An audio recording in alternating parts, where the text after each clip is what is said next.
Went to the cinema, though, didn't I? Oh, did you, Liam? That's a shock. So now it's time for my favourite segment. Liam went to cinema, and now it's time for his spoiler-free review of the things that he saw at cinema. We're changing up a bit, aren't we? It used to be the limit was 3. Now we're lowering that to the limit of 2. Yep. Because apparently I talk about films too much. You said to me that you were lowering the limit. Yeah, but you had feedback that was like, "Oh, that's just a film podcast. I don't like it." No, I didn't. Yeah, no, that wasn't your feedback, but you received that feedback. No, I know. I did. It also, the feedback wasn't that. What was it the was feedback? just Liam talks about a lot of films. No, and it was more whingy than that. I like that these 18-year-old kids have got in your head. No one's in my head. It sounds like they might have got in your head a little bit. I'm just trying to find one. Also, Kat If you're out there, guys, good job. Kat said that she thought I spoke about films too much. Here we go. Right, the exact thing.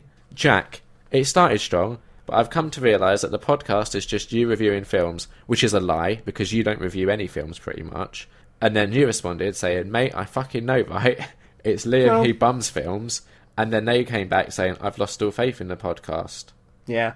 So... I mean, to be fair, listeners, that sounds like I was being mean to Liam in that text. But I think Liam would admit that he bums films. Yeah. Yeah. It's my interest. If I'm going to go on like Mastermind or some shit, I'm probably going to pick... Oh, film's too wide of a topic. I don't know, that Zac Efron films. Yeah, exactly. We all knew it would be Zac Efron's... whatever they call it. Oeuvre.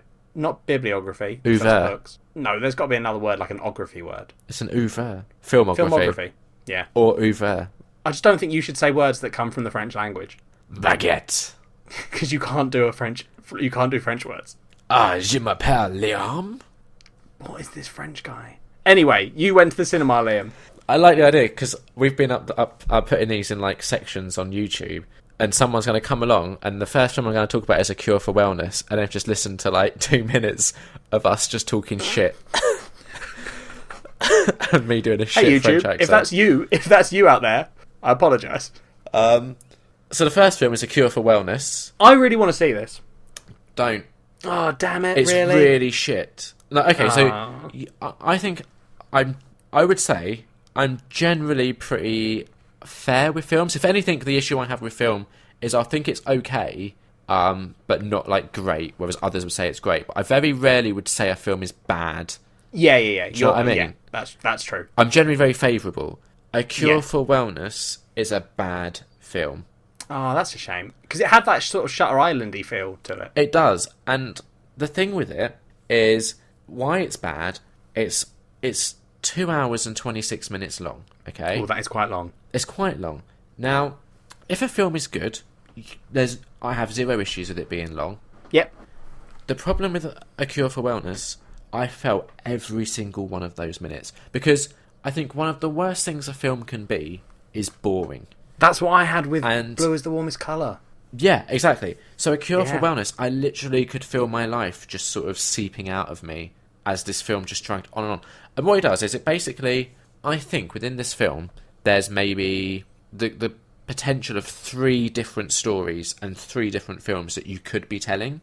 And the problem is director Gore Verbinski, who you'll know from like the Pirates of the Caribbean trilogy. Yep, cool.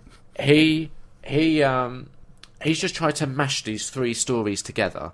So neither one of the stories really gets its justice, because it's kind of fighting for screen time. And the way that they've been mashed together, they really like clumsily overlap. And so you kind of like the trailer, because I'm assuming the reason why you want to watch it is you thought the trailer looked interesting, right? Yes, that is the reason. Exact same for me. I was really taken by the trailer. I was like, this looks good.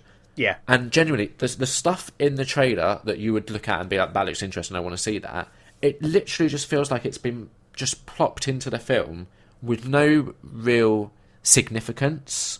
So they could make the trailer. And you're watching it, yeah, exactly. And it's just, there's one scene that I did enjoy, I'll be fair, but bear with me a second. What? What? Sorry, I'm being interrupted. Fuck you. Because someone's cold.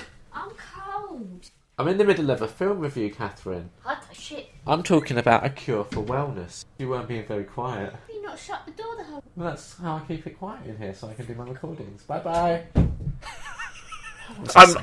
I am leaving that in. So, yeah. So, okay, I was saying. So there is one scene that's good. Yeah. I'll give it credit there. But just really disappointing. Really disappointing. Mia Goth plays a character in it. She's probably the best thing about it. Fun fact for you.